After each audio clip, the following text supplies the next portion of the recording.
Shalom, selamat pagi, salam sejahtera buat kita semua. Bapak, Ibu, Saudara-saudari yang sama dikasihi Tuhan.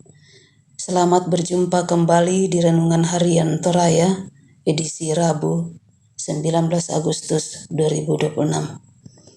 Sebelum memulai aktivitas kita hari ini, mari kita melandasinya dengan membaca, mendengarkan, dan merenungkan firman kebenaran Tuhan. Namun sebelumnya mari kita mohon pertolongan Tuhan dalam doa. Mari berdoa.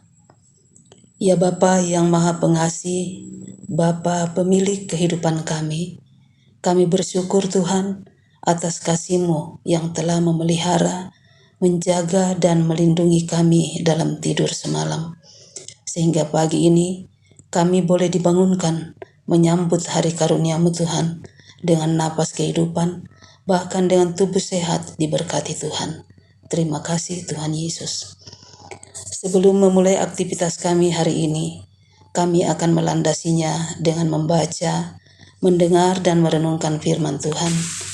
Urapilah kami dengan kuat kuasa Roh Kudus-Mu Tuhan. Buka hati jiwa pikiran kami, agar kami boleh mengerti maksud dan kehendak Tuhan bagi kami. Dalam Kristus Yesus, firman yang hidup, kami bermohon kepada Bapa di sorga. Amin.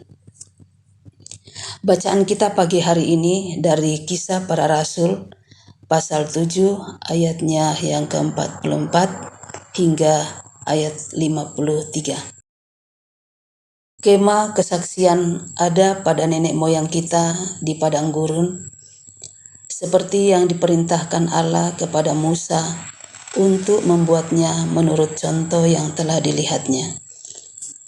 Kemah itu yang diterima nenek moyang kita dan yang dengan pimpinan Yosua dibawa masuk ke tanah ini, yaitu waktu tanah ini direbut dari bangsa-bangsa lain yang dihalau Allah dari depan nenek moyang kita.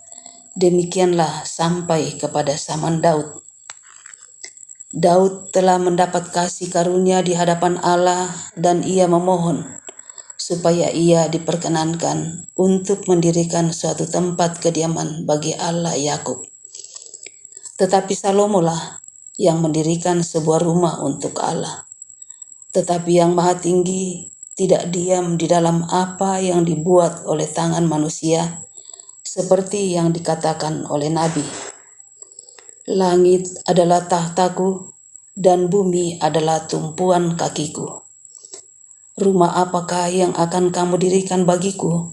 Demikian firman Tuhan. Tempat apakah yang akan menjadi perhentianku? Bukankah tanganku sendiri yang membuat semuanya ini?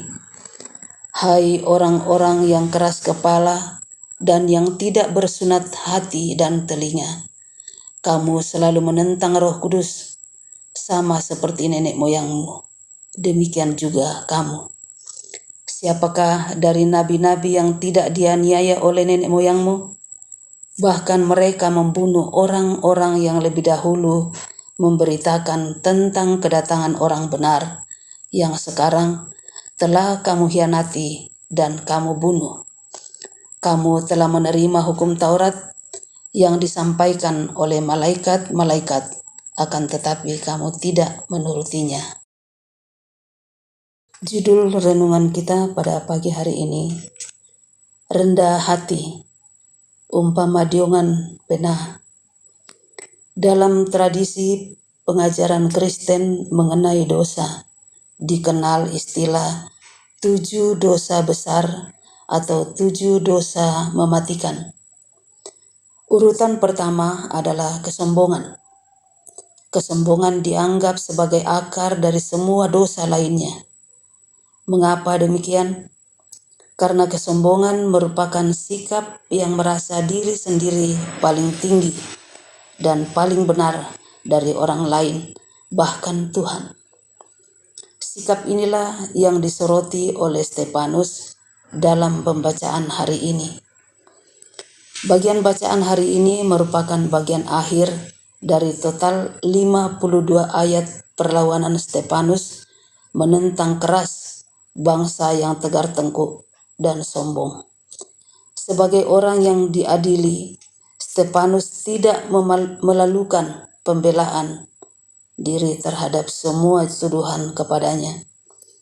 Ia justru mengingatkan bangsa itu akan penolakan-penolakan untuk tunduk kepada Tuhan sejak nenek moyang mereka. Padahal sangat jelas bahwa kasih dan kesetiaan Tuhan yang terus menyertai mereka melalui orang-orang yang taat kepadanya. Sikap tegar tengkuk membuat mereka tidak mau menundukkan tengkuknya di hadapan Tuhan dan tidak mau memikul kuk yang ditawarkan Yesus kepada mereka. Setelah membunuh Yesus, mereka kemudian membunuh Stefanus yang dipakai oleh Tuhan untuk membuat mereka bertobat. Sungguh suatu hal yang sangat memalukan bagi yang disebut sebagai pilihan.